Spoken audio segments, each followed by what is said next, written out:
Hello, कैसे हैं मेरे प्रिय मित्र दोस्तों। आज आप लोग के बीच में लेकर आए हैं हिंदी व्याकरण का टॉपिक्स है कारक। बहुत सारे कमेंट आ रहे थे सर समास कारक में प्रॉब्लम हो रहे हैं, तो आज मैं आप लोग के बीच में कारक और समास दोनों टॉपिक लेकर आए हैं। तो बात को लंबी नहीं करना है, सीधे चलना है हम लोग को। सबसे पहले ये जान लेना है कि हिंदी व्याकरण होता क्या है। देखिए, हर भाषा का एक व्याकरण होता है। हिंदी व्याकरण उस शास्त्र को कहते हैं या उस किताब को कहते हैं जिसको अध्ययन करने से हम किसी भी भाषा को शुद्ध रूप से लिख सकते हैं या शुद्ध रूप से बोल सकते हैं। इसका मतलब क्या हुआ? इसका मतलब ये हुआ कि कोई भी सेंटेंस सही लिखा या गलत लिखा है, उसकी जानकारी मुझे किससे प्राप्त होता है? हिंदी व्याकरण से। इसलिए इसका डेफिनेशन है कि हिंदी व्याकरण उस शास्त्र को कहते हैं या उस किताब को कहते हैं या उस ग्रंथ को कहते हैं जिसको अध्ययन करने से, पढ़ने से, सीखने से हम किसी भी भाषा को शुद्ध रूप से बोल सकते हैं या शुद्ध रूप से लिख सकते हैं। तो ये हिंदी व्याकरण है। अब हिंदी व्याकरण के कितने भेद होते हैं या प्रकार होते हैं? तो हिंदी व्याकरण के 5 भेद होते हैं। हम लोग उतना गहराई में नहीं जाएंगे, हम लोग का टॉपिक है कारक और आज हम लोग कारक पढ़ेंगे। तो कारक में हम लोग देखेंगे, यहां पर आपके सामने में है कारक। तो सबसे पहले बात ये करेंगे कि कारक होता क्या है। सबसे पहले बात ये किया जाएगा कि कारक होता क्या है। तो कारक होता क्या है, तो हम लोग देखते हैं कारक के अगले बात को। आपके सामने में लिखा है कि कारक जो शब्द क्रिया की उत्पत्ति में अत्यंत सहायक होते हैं उसे कारक कहते हैं। देखिए, जो शब्द क्रिया के उत्पत्ति में अत्यंत सहायक हो उसे कारक कहते हैं। इसका मतलब क्या है? दुनिया का कोई भी सेंटेंस जो बनता है उस सेंटेंस में सबसे पहले क्रिया का होना अनिवार्य होता है। बिना क्रिया का कोई भी सेंटेंस नहीं बन सकता है। तो क्रिया को हम लोग पहचानेंगे सबसे पहले। अब यहां पर बात आता है कि क्रिया क्या चीज होता है। काम करने की दर को या काम करने की मात्रा को क्रिया कहा जाता है, जिसको हम लोग इंग्लिश में वर्ब भी कहते हैं। तो दुनिया का कोई भी सेंटेंस क्यों नहीं हो, उस सेंटेंस में सबसे पहले वर्ब को चुनना है। और आपको यहां पर कारक का डेफिनेशन है कि जो शब्द, अब पता नहीं कौन सा शब्द, जो शब्द क्रिया के उत्पत्ति में अत्यंत सहायक होते हैं उस शब्द को हम लोग कारक कहते हैं। ये तो परिभाषा हो गया। लेकिन कैसे समझेंगे कि ये परिभाषा सही है? तो उस परिभाषा को, विश्लेषण को देखिए। आपका परिभाषा है कि जो शब्द क्रिया के उत्पत्ति में अत्यंत सहायक हो उसे कारक कहते हैं। जैसे आप हम लिख सकते हैं राम पढ़ता है। यहां पर एक वाक्य मैं लेता हूं कि राम पढ़ता है। देखिए, इस वाक्य में आपको आया है कि राम पढ़ता है। ये पढ़ता, पढ़ना से पढ़ता बना है, ये आपको क्रिया है। हमने आपको अभी बताए कि जो शब्द क्रिया के उत्पत्ति में, तो मेरे को क्रिया तो यहां पर पढ़ता है, जो शब्द क्रिया के उत्पत्ति में अत्यंत सहायक हो, यानी क्रिया होगा तो उस क्रिया के साथ किसी शब्द का रिलेशन होगा। तो जो शब्द क्रिया के उत्पत्ति में अत्यंत सहायक हो उस शब्द को हम लोग कारक कहेंगे। तो इस वाक्य में हम राम को कारक कहेंगे। क्यों कहेंगे? इसका कारण है, हम लोग देखते हैं क्यों कहेंगे। यहां पर एक वाक्य है कि राम पढ़ता है। हम अब इस बार लिखेंगे राम है, पढ़ता को छोड़ देंगे, यानी क्रिया को छोड़ देंगे, राम है। आप ही लोग बताइए कि ये सेंटेंस सही है? ये वाक्य आपका सही सेट हो रहा है? नहीं। राम है, क्या है? राम। और यहीं पर हम सेट कर देता हूं कि राम पढ़ता है। तो अब कितना अच्छा सेंटेंस देखने में, सुनने में, पढ़ने में लगता है। तो हमने क्या बताया कि क्रिया के साथ जिन शब्दों का सीधा संबंध हो, क्रिया के साथ जिन शब्दों का सीधा संबंध हो उस शब्द को कारक कहते हैं। तो क्रिया के साथ किसका संबंध है? राम। अब हम लोग यहां पर राम को मिटा लेते हैं। पढ़ता है, कौन पढ़ता है? पढ़ता है, लेकिन कौन पढ़ता है यहां पर पता नहीं चल रहा है। तो हम लोग किसको मिलाए हैं? राम को। तो अब लगता है कि परिभाषा तो लोग समझ गया होगा कि राम पढ़ता है। तो क्रिया के उत्पत्ति में जो शब्द अत्यंत सहायक है, यानी उसके बिना क्रिया संभव नहीं है। तो राम यहां पर पढ़ता है, तो राम यहां पर पढ़ता है, राम यहां पर कारक हो गया, क्योंकि राम के बिना यहां पर काम नहीं हो रहा है। तो राम पढ़ता है, इसलिए इस वाक्य में राम कारक हो गया। जैसे सीता लिखती है, सीता लिखती है। अब यहां पर लिखने का काम कौन कर रही है? तो लिखने का काम सीता कर रही है। तो यह वर्ब है, इसको क्रिया कहा जाता है।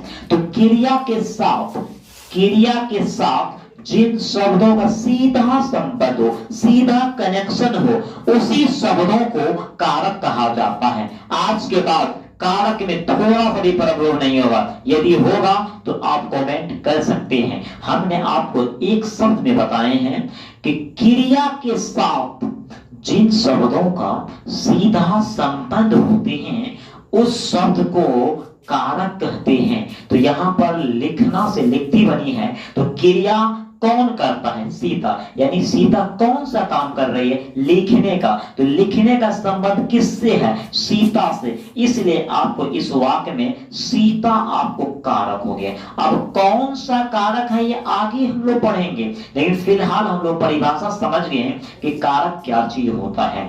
क्रिया के उत्पत्ति में जो शब्द अत्यंत सहायक होते हैं उस शब्द को कारक कहते हैं, या कारक उसको कहेंगे जो क्रिया के साथ सीधा संबंध जाहिर स्पष्ट करता है। यानी इसके बिना ये नहीं हो सकता है, इसके बिना ये नहीं हो सकता है। तो जिसके बिना क्रिया अधूरा होगा उसी शब्दों को हम लोग कारक कहेंगे। क्या किसी को कोई प्रॉब्लम है?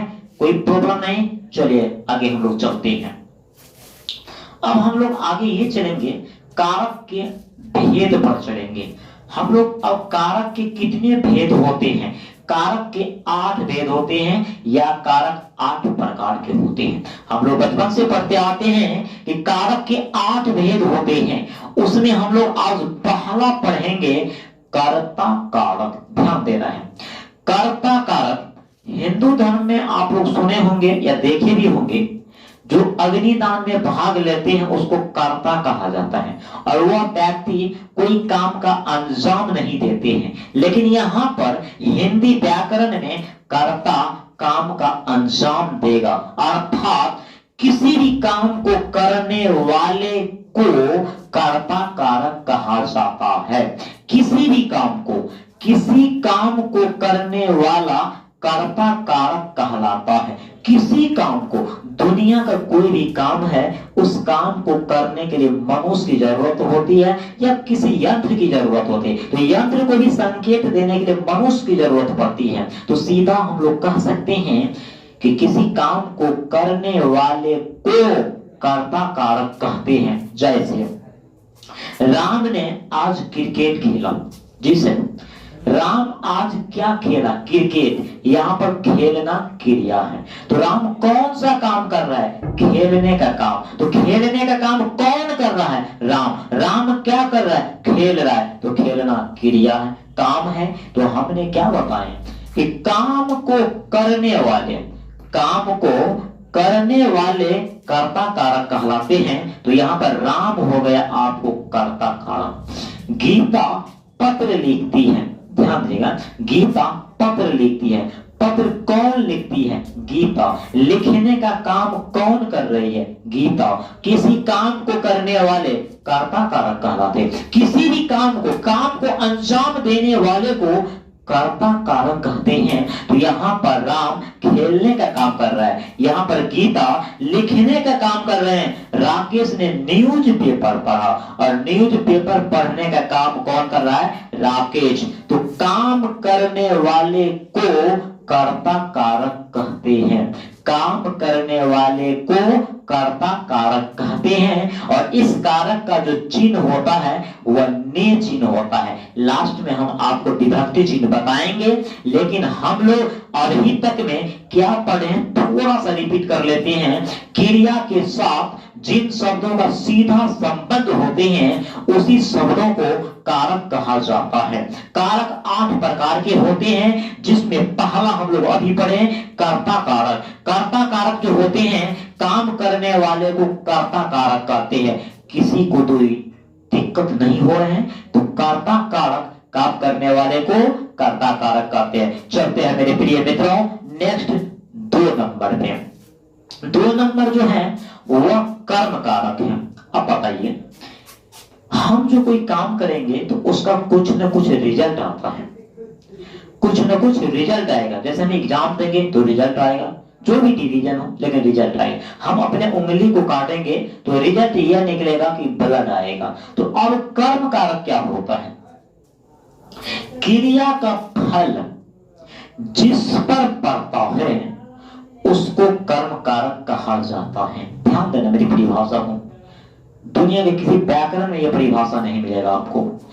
क्रिया का फल जिस पर पड़ता है, क्रिया का फल जिस पर पड़ता है उसको कर्म कारक कहा जाता है। जैसे आप देखिए, कुत्ते ने मेरे दोस्त को काट लिया।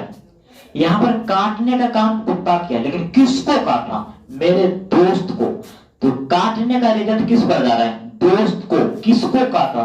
दोस्त को। सीता आम खा रही है, आम खाने का काम कौन कर रहा है या कौन कर रही है? सीता। लेकिन सीता किसको खाती है? काम यहां पर खाना है, लेकिन किसको खाती है? आम को। तो खाने का रिजल्ट किस पर जा रहा है? आम को। किसको खाया? आम को।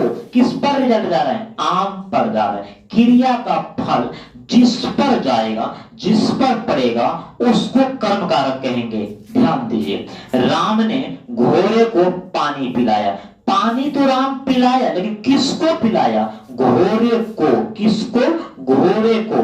राम ने पत्र लिखा, राम पत्र लिखा, लेकिन राम किसको लिखा? पत्र को लिखा। किसको लिखा? पत्र को। तो लिखने का रिजल्ट किस पर गया? पत्र पर। मेरे प्रिय दोस्तों, क्या समझ में आया अभी तक? हमने अभी ये पढ़े हैं कि क्रिया का फल जिस पर पड़ता है, क्रिया का फल जिस पर पड़ता है, जिस पर पड़ता है, जिस पर पड़ता है उसको कर्म कारक कहा जाता है। उसको कर्म कारक कहा जाता है। जैसे 3-4 वाक हमने लिए, लाखों करोड़ों वाक बन सकता है, मुझे थ्योरिकल पता होना चाहिए। यहां पर है कि सीता आम खा रही है। सीता कौन सा काम कर रही है? खाने का। लेकिन किसको खा रही है? आम को। किसको खा रही है? आम को। किसको? आम को। तो आम हो गया कर्म कारक। आम क्या हो गया? कर्म कारक। क्या हो गया कर्म कारक? आम। राम ने घोड़े को पानी पिलाया। राम यहाँ पर पानी पिलाने का काम करता है, लेकिन राम किसको पानी पिलाता है? घोड़े को। किसको? घोड़े को। राम जो है घोड़े को पानी पिलाता है, तो घोड़े को। ये आपका कर्म कारक। राम ने पत्र लिखा। राम लिखने का काम करता है, लेकिन किसको लिखता है? पत्र को लिखता है। तो लिखने का रिजल्ट कहां जा रहा है? पत्र पर। किस पर? पत्र पर। तो हम लोग प्रिय मित्रों समझ गए कि काम करने वाले को कर्ता कारक कहते हैं और काम का फल जिस पर पड़ता है उसको कर्म कारक कहते हैं। तो कर्ता का चिन्ह ने होता है और कर्म का चिन्ह को होता है। हम चलते हैं तीसरा कारक के तीसरा प्रकार करण कारक पर। किस पर हम लोग चलेंगे? करण कारक पर। अब ये करण कारक क्या होता है? देखिए, किसी क्रिया को करने के लिए जिस वस्तु का हम प्रयोग करेंगे उस वस्तु को करण कारक कहते हैं। इन लेखक क्या है उस पर ज्यादा ध्यान मत दीजिए, उदाहरण से आप टॉपिक को समझ जाइएगा। अंतिम स्थिति में भी आप कह सकते हैं हम कारक पढ़ा देंगे, आज उसके बाद आप कारक में थोड़ा सा भी मिस्टेक नहीं कर सकते हो। जी पढ़े होंगे आप कारक, लेकिन इस अंदाज में नहीं पढ़े होंगे, इतने कंक्लूजन के साथ नहीं पढ़े होंगे, क्योंकि हमने पहले ही बता दिए हैं कि क्रिया के साथ जिन शब्दों का सीधा संबंध होते हैं उसी शब्दों को कारक कहते हैं। कारक के 8 भेद होते हैं, जिसका पहला कर्ता कारक, काम करने वाले को कर्ता कारक कहते हैं। दूसरा, काम का फल जिस पर पड़ता है उसको कर्म कारक कहते हैं। तीसरा है करण कारक, जिस वस्तु से हम काम करेंगे उस वस्तु को करण कारक कहेंगे। जिस वस्तु से हम काम करेंगे उस वस्तु को करण कारक कहेंगे। तो देखिए मेरे प्रिय मित्रों, राधा कलम से पत्र लिखती है। राधा यहाँ पर लिखने का काम करती है और क्या लिखती है? पत्र को लिखती है। लेकिन किस चीज से लिखती है, किस वस्तु से लिखती है? तो यहाँ पर कलम से, किस चीज से पत्र लिखती है? कलम से। कलम तो लिखती है ना, कहता है राधा यहाँ पर पत्र लिखती है, लेकिन किस वस्तु से लिखती है? तो कलम से। किससे? कलम से। तो मेरा परिभाषा क्या था? जिस वस्तु से हम काम करेंगे उस वस्तु को करण कारक कहेंगे। जिस वस्तु से हम काम करेंगे उस वस्तु को करण कारक कहेंगे, इसलिए यहाँ पर कलम को हम करण कारक कहेंगे। सीता पेन से लिखती है। जी सीता तो लिखती है, लेकिन किससे लिखती है? पेन से। राम साइकिल से बाजार जाता है। जी राम बाजार तो जाता है, लेकिन किस वस्तु से? साइकिल से। किससे? साइकिल से। किससे? साइकिल से। अध्यापक बच्चे को डंडे से पीट रहा है। ध्यान दीजिएगा, अध्यापक डंडे से बच्चे को पीटा। चलिए यहां पर काम हो रहा है पीटने का। अध्यापक क्या काम कर रहा है? पीटने का। लेकिन किस वस्तु से? तो डंडा से पीटने का काम कर रहे हैं। तो मेरे दोस्तों समझ गए कि जिस वस्तु से हम काम करेंगे उस वस्तु को हम करण कारक कहेंगे। जैसे मैं मार्कर से भी बोर्ड पर लिखता हूं तो ये मार्कर आपके लिए करण कारक हो गए। मैंने 3 स्टेप पढ़े। काम करने वाले को कर्ता कारक कहेंगे, काम का रिजल्ट जिस पर जाएगा उसको कर्म कारक कहेंगे, और जिस वस्तु से हम काम करेंगे उस वस्तु को हम क्या कहेंगे? करण कारक कहेंगे। चलते हैं कारक के चौथा नंबर आपके सामने में। चौथा है संप्रदान कारक। जी हाँ दोस्तों, संप्रदान कारक जिसके लिए कुछ किया जाए या जिसे कुछ दिया जाए। दुनिया के किसी व्याकरण में आपको ये सेंटेंस नहीं मिलेगा। मैं छोटा हूं लेकिन आपको ये चैलेंज करके कहता हूं कि जितना सरल तरीका से मैं कारक आपको पढ़ा सकता हूं 7 जन्म में आप नहीं पढ़े होंगे, क्योंकि संप्रदान कारक मैं पढ़ाने जा रहा हूं। जिसके लिए कुछ किया जाए या जिसे कुछ दिया जाए। जिसके लिए कुछ किया जाए या जिसे कुछ दिया जाए उसे संप्रदान कारक कहते हैं। जिसके लिए कुछ किया जाए या जिसे कुछ दिया जाए, जिसके लिए कुछ किया जाए या जिसे कुछ दिया जाए उसे संप्रदान कारक कहते हैं। जैसे राजा ने गरीब को धन दिया। अरे भाई, राजा ने गरीब को तो धन दिया, लेकिन गरीब को धन देने का काम कौन किया? राजा ने गरीब को धन दिया। किसको दिया? गरीब को। किसको दिया? गरीब को। राजा ने गरीब को धन दिया। अरे देने वाले यानी काम करने वाले को कर्ता कारक, देने के काम यहाँ पे राजा कर रहे हैं, लेकिन किसको देता है? गरीब को। किसको? गरीब को। तो मेरा परिभाषा दोहरा लीजिए, जिसके लिए कुछ किया जाए या जिसे कुछ दिया जाए। जिसके लिए कुछ किया जाए या जिसे कुछ दिया जाए उसे ही संप्रदान कारक कहा जाए। यानी जिसके लिए कुछ किया जाए या जिसे कुछ दिया जाए उसे क्या कहा जाता है? संप्रदान कारक कहते हैं। तो राजा ने गरीब को धन दिया, तो किसको? गरीब को। तो ये हो गया संप्रदान कारक। रमेश ने श्याम को पुस्तक दिया। जी सर, रमेश ने पुस्तक दिया, लेकिन किसको दिया? श्याम को। किसको दिया? श्याम को। किसको दिया? श्याम को। अब हम यहाँ पे बोल सकते हैं राधा ने कृष्ण को गिफ्ट दिया, राधा ने कृष्ण को गिफ्ट दिया। अरे गिफ्ट तो राधा दिया, लेकिन किसको दिया? कृष्ण को। तो जिसको दिया उसी को हम संप्रदान कारक कहेंगे। सरकार लड़कियों को पोशाक दिया। अरे भाई सरकार पोशाक तो दिया, लेकिन किसको दिया? लड़कियों को, लड़कियों को, लड़कियों को। तो जिसके लिए कुछ किया जाए या जिसे कुछ दिया जाए उसे ही संप्रदान कारक कहा जाए।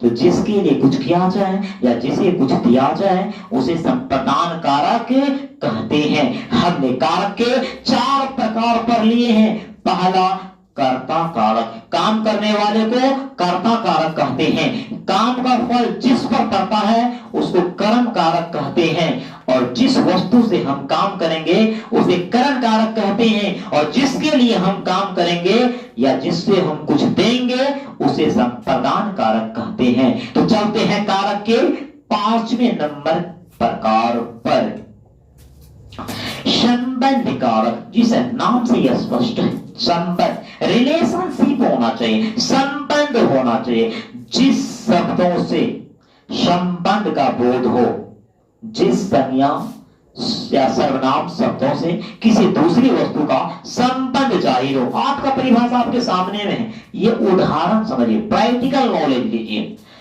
जिस संज्ञा या सर्वनाम से किसी दूसरी वस्तु का संबंध जाहिर हो उसे संबंध कारक कहते हैं। ये परिभाषा हवा के झोंके में जा सकता है। उदाहरण समझ जाएंगे तो कारक को दाह संस्कार कर देंगे जी। इस सीट पर मैं नेक्स्ट वीडियो में लाएंगे कारक पर 80+ ऑब्जेक्टिव लेकर आएंगे आपके सामने। वादा है कारक को हम छूम मंतर कर देंगे। आइए, कहते हैं कि वह राम का बेटा है। वह थर्ड पर्सन सिंगुलर नंबर, वह बेटा तो है लेकिन किसका बेटा है? वह नाम की जगह पर आया है तो ये थर्ड पर्सन है। वह राम का बेटा है, बेटा तो है लेकिन किसका बेटा है? राम का। तो राम का यहाँ पर संबंध हो गया। बेटा का संबंध किससे है? राम का। वह राम का बेटा है, वह बेटा तो है लेकिन किसका है? राम का। तो राम के साथ बेटा का संबंध हो रहा है, तो राम का यहाँ पर संबंध, जिससे संबंध होगा, जिससे संबंध होगा। देखिए, यह सुनील का किताब है, यह सुनील का किताब है। अरे भाई किताब तो है लेकिन किसका है? सुनील का। तो किताब का संबंध किससे है? सुनील से। सुनील संबंध कारक हो गया। सीतापुर मोहन का गांव है जी। सीतापुर गांव तो है लेकिन सीतापुर गांव किसका है? मोहन का। किसका गांव है? मोहन का। तो मोहन का यहाँ पर संबंध कारक है। तो मोहन का रिलेशन किससे है? सीतापुर से। मैंने क्वेश्चन क्या बताया हूं अभी, मैंने परिभाषा क्या बोले? जिस संज्ञा या सर्वनाम शब्द से किसी दूसरी वस्तु का संबंध जाहिर हो। क्या संबंध? सीतापुर मोहन का गांव है। सीतापुर यहाँ पर व्यक्तिवाचक संज्ञा है, लेकिन सीतापुर किससे संबंध है? किससे? यहाँ पर मोहन से संबंध है, क्योंकि मोहन का गांव कहाँ है? सीतापुर। तो मैंने अभी पढ़े संबंध, जिससे संबंध होगा। जैसे सीता राम की पत्नी है। सीता जो है किसकी पत्नी है? राम की। किसका पत्नी है? सीता राम की पत्नी है। तो राम का संबंध किससे है? सीता से। सीता राम की पत्नी है। सीता पत्नी तो है लेकिन किसकी पत्नी है? राम की। किसका? राम की पत्नी है। तो राम यहाँ पर संबंध कारक। हमें लगता है कि आप लोग समझ जाएंगे। मैदान में जो गाय चल रही है वह सोहन का है। गाय का संबंध किससे है? सोहन से। तो जिससे संबंध है उसी को हम लोग संबंध कारक कहेंगे। No doubt. चलते हैं आगे। अधिकरण कारक। जी हाँ दोस्तों, अधिकरण जो वस्तु किसी क्रिया के होने के लिए आधार के रूप में प्रयुक्त हो उसे अधिकरण कारक कहते हैं। जी, जो वस्तु किसी काम के लिए प्रयोग में आते हैं तो उसे तो करण कारक कहते हैं। ध्यान दो इधर। जो वस्तु किसी काम में प्रयोग आते हैं तो उस वस्तु को हम लोग करण कारक कहते हैं। लेकिन यहां पर है कि जो वस्तु किसी क्रिया के लिए आधार के रूप में प्रयोग हो, आधार के रूप में। जी, जैसे कौवा पेड़ पर बैठा है, कौवा बैठा तो है लेकिन किस पर बैठा है? पेड़ पर। किस पर? पेड़ पर। तो बैठने का आधार क्या है? पेड़। कौवा पेड़ पर बैठा है, तो किस पर बैठा है? बैठा तो है कौवा लेकिन किस पर? पेड़ पर। तो ये पेड़ हो गया अधिकरण। मैंने क्या बोला हूं? किसी काम को होने के लिए जो वस्तु आधार के रूप में प्रयोग हो, किसके रूप में? आधार के रूप में प्रयोग हो। तो कौवा के बैठने के लिए आधार यहां पर क्या है? पेड़। तो पेड़ आपका यहां पर हो गया अधिकरण कारक। महल में दीपक जल रहा है। जी, दीपक तो जलती है लेकिन कहां पर जलती है? महल में। तो दीपक जलने का आधार क्या है? महल में। कहां जलते हैं मेरे दोस्त? महल में। अधिकरण का जो विभक्ति चिन्ह होता है ये में या पर, मैं पीछे बताऊंगा, आगे बताऊंगा आप लोगों को विभक्ति चिन्ह। तो हमने अभी पढ़े किसी क्रिया को होने के लिए जो वस्तु आधार के रूप में प्रयोग हो। किसके रूप में? आधार के रूप में। मछली पानी में रहती है। जी, मछली पानी में तो रहती है, मछली पानी में तो रहती है, मछली रहती है लेकिन कहां रहती है? पानी में। मछली कहां रहती है? पानी में। तो मछली को रहने का आधार क्या है? पानी में। पानी में। तो यहां पर पानी आपको अधिकरण कारक हो गया। मैंने अभी तक में कितने पढ़ लिया हूं? 6 पढ़ लिए हैं। कैसे? पहला मेरा था कर्ता कारक, पहला मेरा था कर्ता कारक। काम करने वाले को कर्ता कारक कहते हैं। काम का फल जिस पर पड़ता है उसको कर्म कारक कहते हैं। जिस वस्तु से हम काम करते हैं उसे कर्म कारक कहते हैं, उसे करण कारक कहते हैं। और जिसके लिए हम काम करते हैं उसे संप्रदान कारक कहते हैं। और जिससे संबंध जाहिर होते हैं उसे संबंध कारक कहते हैं। और क्रिया के लिए जो वस्तु आधार के रूप में प्रयोग हो उसे अधिकरण कारक कहते हैं। तो 6 तो हम लोग पढ़ लिए। अब मात्र है तो 7वां नंबर हम लोग चलेंगे आपादान कारक। आपादान कारक। जी सर, आपादान जिस संज्ञा या सर्वनाम शब्द से, शब्दों से या शब्द से जुदाई का बोध हो, अलग होने का बोध हो। जिस संज्ञा या सर्वनाम शब्दों से जुदाई का बोध हो, अलग होने का बोध हो, उसे हम लोग आपादान कारक कहेंगे। जिस संज्ञा शब्दों से, आपका परिभाषा क्या बता रहा है कि संज्ञा या सर्वनाम का वह शब्द जिससे किसी वस्तु की जुदाई, अलगाव होना समझा जाए उसे आपादान कारक कहते हैं। ये परिभाषा को आपको दिमाग में बिल्कुल नहीं रखना है। आपको परिभाषा कुछ भी नहीं, उदाहरण समझना है कि जहां से कनेक्शन टूटेगा उसे हम आपादान कारक कहेंगे। जहां से जुदा होगा उसे आपादान कारक कहेंगे।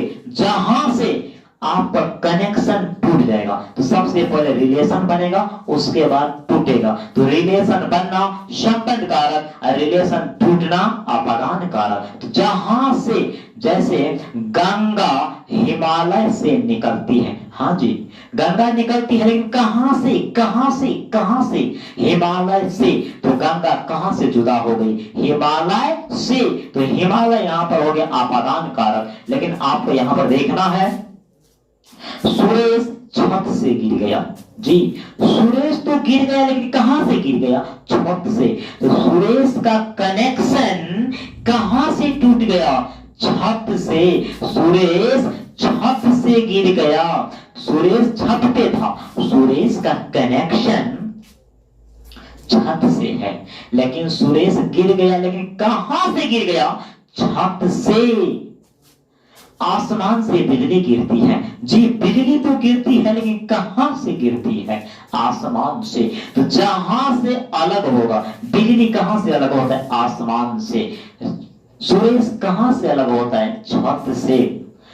पृथ्वी सूर्य से बहुत दूर है, पृथ्वी सूर्य से बहुत दूर है। तो पृथ्वी सूर्य से बहुत दूर है यानी पृथ्वी से अलग है, बहुत दूर है।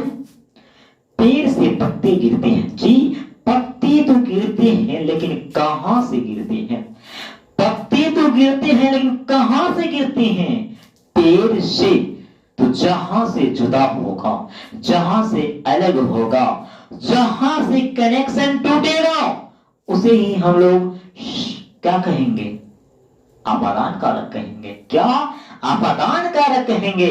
जहां से जुदा होगा, जी, जहां से जुदा होगा। जैसे सांप बिल से निकला, क्या है आपका वाक? सांप बिल से निकला, सांप बिल से निकला, बिल से निकला।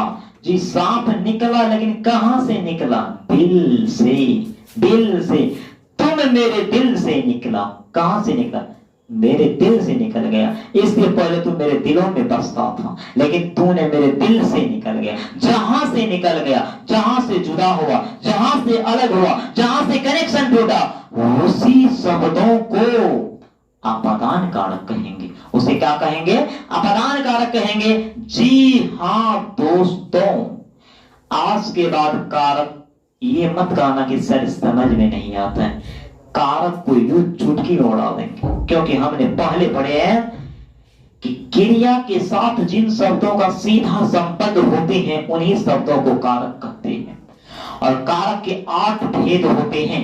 कितने भेद होते हैं? कारक के 8 भेद होते हैं। कर्ता कारक, काम करने वाले को कर्ता कारक कहते हैं। काम का रिजल्ट जिस पर पड़ता है उसे करण कारक कहते हैं, और जिससे हम काम करते हैं उसे करण कारक कहते हैं, और जिसके लिए हम काम करते हैं उसे संप्रदान कारक कहते हैं, और जिससे मेरा संबंध होता है उसे संबंध कारक कहते हैं, और काम के लिए जो वस्तु आधार के रूप में प्रयोग हो उसे अधिकरण कारक कहते हैं। और जहां से एक वस्तु अलग हो जाता है, एक वस्तु दूसरे से अलग हो रहा है, यानी दो आपस में रहते हैं और एक अलग हो जाता है, जहां से अलग होता है, जहां से कनेक्शन टूटता है, जहां से जुदा होता है, उसी शब्दों को आपादान कारक कहते हैं। कोई दिक्कत तो नहीं ना है? बिल्कुल नहीं होना चाहिए। कारक आज के बाद मत कहना कि हम नहीं समझ रहे हैं, नहीं तो मेरा मेहनत बेकार चला जाएगा। क्योंकि कारक हम पढ़ाएंगे और आपको समझ में नहीं आएगा, ऐसा हो नहीं सकता है। आप दुनिया के किसी व्याकरण में मेरे शब्दों को मिला दीजिए, कारक यूं चुटकी में उड़ा देंगे। नेक्स्ट चलते हैं अंतिम परी की ओर। संबोधन कारक, ये नाम से स्पष्ट है, नाम से, जिसे ध्यान देंगे आप लोग। संबोधन कारक, जिसे पुकारा जाता है या जिसका ध्यान अपनी ओर आकर्षित किया जाता है। हमने क्या बोले? जिसे पुकारा जाता है या जिसका ध्यान कर्ता अपनी ओर आकर्षित करते हैं, तो भाई बोलने वाले कर्ता कारक। तो जिसको पुकारा जाए या जिसका ध्यान अपनी ओर किया जाए उसे ही आप लोग, हम लोग क्या कहेंगे?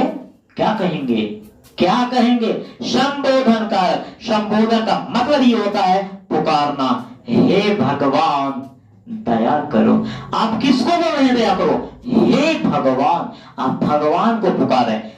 अरे राम यहां आओ। किसको आप पुकारे? राम को। तो जिसको पुकारा जाए या जिसका ध्यान अपनी ओर खींचा जाए उसे ही क्या कहा जाए? उसे ही संबोधन कारक कहा जाए। ये देखने से ही पता चलता है, अरे रमेश तुम यहाँ कैसे? इसको मैं बोल रहा हूं। अजी तुम सुनते नहीं हो? अजी सुनते हो क्या? अजी सुनते हो क्या? एक पत्नी अपने पति को कहते हैं, अजी सुनते हो क्या, कल तीज पर्व है, मुझे स्मार्ट साड़ी चाहिए। अजी प्रेम से कहते हैं अजी। जी अक्सर आप लोग देखते होंगे पति पत्नी का झगड़ा महाभारत से भी बड़ा हो जाता है। क्यों? ससुराल दोनों में ये बात समझ में नहीं आता कि वकील कौन है, जज कौन है। दोनों वकील बन जाता है तो दोनों जज बन जाता है, तीसरा कोई फैसला ही नहीं होता है। अजी अजी प्रेम से जब पत्नी को कोई काम लेना होता है तो अपने पति के पास में संपर्क में चुंबक की भांति जाते हैं। अजी सुनते नहीं है, अजी सुनते नहीं है। एकदम कोमल शब्द, मधुरता शब्द, जैसे लगता है कोयल का रस उसके जुबान में समा गए हैं। तो अजी हे ईश्वर दया करो, हे ईश्वर दया करो, एकदम दुखियारा अंदाज में। तो मैं जिसको पुकारता हूं या जिसका ध्यान अपने ओर लेता हूं उसे ही हम लोग क्या कहते हैं? उसे हम लोग संबोधन कहते हैं।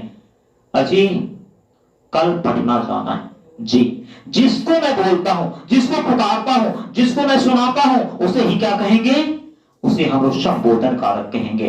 तो हमें लगता है कि कारक आज के बाद तुम लोग को समझ में ये नहीं कहिएगा कि नहीं आते हैं। अब यहां पर देखिए, कारक है और ये विभक्ति चिन्ह है। कर्ता का चिन्ह नेव होता है, कर्म का चिन्ह को होता है, करण का चिन्ह से या द्वारा होता है, संपादान का को के लिए होता है, अपादान का से होता है, संबंध कारक का के की होता है, अधिकरण का नेपल होता है, और संबोधन के हे अरे अजी अहो ये सब होता है। हमने मेरे दोस्तों आज और अभी ये पढ़े हैं कारक क्या चीज होता है। कारक को इंग्लिश में केस कहते हैं। कारक को इंग्लिश में हम लोग क्या कहते हैं? केस कहते हैं। जी, हमने अभी पढ़े कि क्रिया के साथ जिन शब्दों का सीधा संबंध होते हैं उसे क्या कहते हैं? उसे कारक कहते हैं। क्रिया के साथ जिन शब्दों का सीधा संबंध होते हैं, क्रिया जैसे हम लोग अभी बहुत ही अच्छे से पढ़ेंगे डिटेल में। जैसे यहां पर हम लिखेंगे कि राम सोता है। राम सोता है, कौन सोता है? या राम सो रहा है, ऐसे भी लिख सकते हैं राम सो रहा है, राम सो रहा है। तो राम कौन सा काम कर रहा है? सोने का। राम कौन सा काम कर रहा है? सोने का। लेकिन हम यहां पर इसको हटा देंगे, सो रहा क्यों? तो राम रहा है। राम क्या है? पता ही नहीं चल रहा था क्या कर रहा है, तो क्रिया मिट गया। तो सो रहा, इससे पहले यहाँ पर सो लिखा था, तो इसका कनेक्शन किसके साथ है? राम। तो राम क्या कर रहा है? सो रहा है। तो क्रिया का कनेक्शन जिस शब्द के साथ है उन्हीं शब्दों को तो कारक कहा जाता है। और कारक के 8 भेद होते हैं। कर्ता कारक, काम करने वाले को कर्ता कारक कहते हैं, और काम का फल जिस पर करता है उसको कर्म कारक कहते हैं, और जिस वस्तु से हम काम लेते हैं उसे करण कारक कहते हैं, और जिसके लिए हम काम करते हैं उसे संप्रदान कारक कहते हैं। 4 में तो कोई तकलीफ नहीं है। और जिससे हमारा संबंध होता है उसे संबंध कारक कहते हैं, उसे संबंध कारक कहते हैं। और किसी काम के लिए जो वस्तु आधार के रूप में प्रयोग हो उसे अधिकरण कारक कहते हैं। और जहां से एक वस्तु अलग हो जाता है उसे आपादान कारक कहते हैं। और जिसका ध्यान अपनी ओर लिया जाए या जिसे पुकारा जाए उसे संबोधन कारक कहते हैं। तो मैं आशा रखता हूं, विश्वास रखता हूं, भरोसा रखता हूं कि कारक आपको समझ में आया होगा। और मैं इसका ऑब्जेक्टिव सेट में कल लेकर आपके सामने में आऊंगा, तो देखना मेरा थ्योरिकल सेट हुआ या नहीं। तो आज आप लोग कारक में शायद, मुझे विश्वास है, आप लोग समझ गए होंगे। यदि थोड़ा सा भी अगर नुक्स होगा, थोड़ा सा भी प्रॉब्लम होगा, दिक्कत होगा, तो आप कमेंट कर सकते हैं। मैं आपके सॉल्यूशन के लिए हमेशा तैयार हूं। कारक मुन्ना सर पढ़ाएंगे और ऐसा हो नहीं सकता कि आपको समझ में नहीं आएगा। जी, कारक समझ में आएगा। तो मैं तब तक के लिए आप लोग के बीच से विदा होता हूं। पुनः मिलेंगे न्यू वीडियो में, तब तक के लिए जय हिंद।